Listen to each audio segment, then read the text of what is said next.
les enfants ne doivent rien à leurs parents. Ça semble peut-être bizarre cette affirmation, mais l'idée selon laquelle les enfants doivent quelque chose à leurs parents simplement parce qu'ils les ont mis au monde est profondément enracinée dans de nombreuses cultures. Pourtant, à y regarder de plus près, cette affirmation mérite vraiment d'être réévaluée. Mettre au monde un enfant est avant tout le résultat d'une décision parentale, un choix personnel, ou parfois une situation inattendue, mais toujours assumée par les parents. Lorsque nous devenons parents, nous faisons ce choix en pleine conscience des responsabilités qu'il implique. Personne n'a demandé à venir au monde et l'enfant innocent ne doit rien en échange de cette venue. Si nous retournons à l'essence de la parentalité, nous nous rendons compte que c'est aux parents, c'est surtout aux parents d'assumer leur choix, de pouvoir aux besoins de leur enfant. Pas l'inverse, non. L'enfant n'est ni une dette ni une possession. La parentalité est un choix conscient. Lorsque on décide de faire un enfant, que ce soit planifié ou accidentel, c'est bien toi qui as pris cette décision. Si l'enfant naît dans le cadre aimant et responsable, il est évident que c'est aux parents de subvenir à ses besoins, protéger, l'éduquer ou encore l'accompagner tout au long de son développement. L'enfant, en revanche, ne doit rien. Il n'a pas demandé en aide. Prenons l'exemple d'un parent qui choisit d'avoir un enfant à l'idée qu'il comblera un vide émotionnel, ou pire, qu'il deviendra une assurance vieillesse. Cette vision réductrice de la parentalité peut mener à des attentes très toxiques. Si ses parents font peser sur l'enfant le poids de leur propre satisfaction, l'enfant finira par percevoir cette relation comme étant une dette à honorer. Cela peut entraîner des conflits profonds, surtout à l'âge adulte, le miroir de l'éducation. Lorsqu'un parent accomplit son rôle avec amour, attention et respect,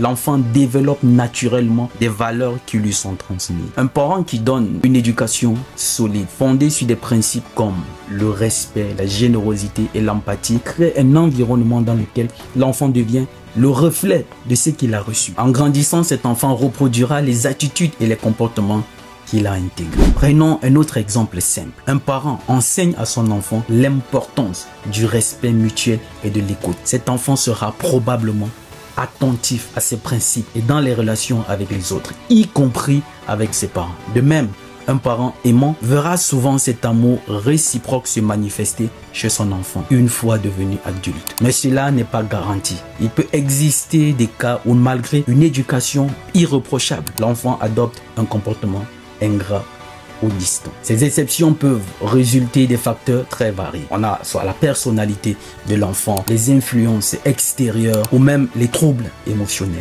Mais en général, l'enfant est un miroir qui renvoie ce qu'on lui a donné. Une feuille blanche sur laquelle les parents écrivent leurs valeurs et leurs attentes. Ce que l'on y écrit aujourd'hui, c'est ce que l'on retrouvera demain. Il y a aussi le déni des mauvais parents. Malheureusement, de nombreux parents, oui, refusent de reconnaître leur manquement. Il est facile, beaucoup facile, de blâmer l'enfant pour son manque de reconnaissance ou d'attention sans jamais se remettre en question. Mais avant d'accuser un enfant de ne pas honorer ses parents, il est important, très important, de se poser une question cruciale. Ai-je fait mon travail en tant que parent? Les exemples de mauvais parents, ça ne manque pas. Il y en a assez. Des parents violents, parents absents, parents irresponsables, parents qui ont abandonné leur enfant à leur sort émotionnel. Il existe même des enfants qui ont grandi dans des environnements où l'amour et le respect étaient quasiment absents. Comment un parent qui a ignoré son enfant, l'a maltraité ou l'a négligé, peut-il espérer que cet enfant lui soit redevable à l'âge adulte?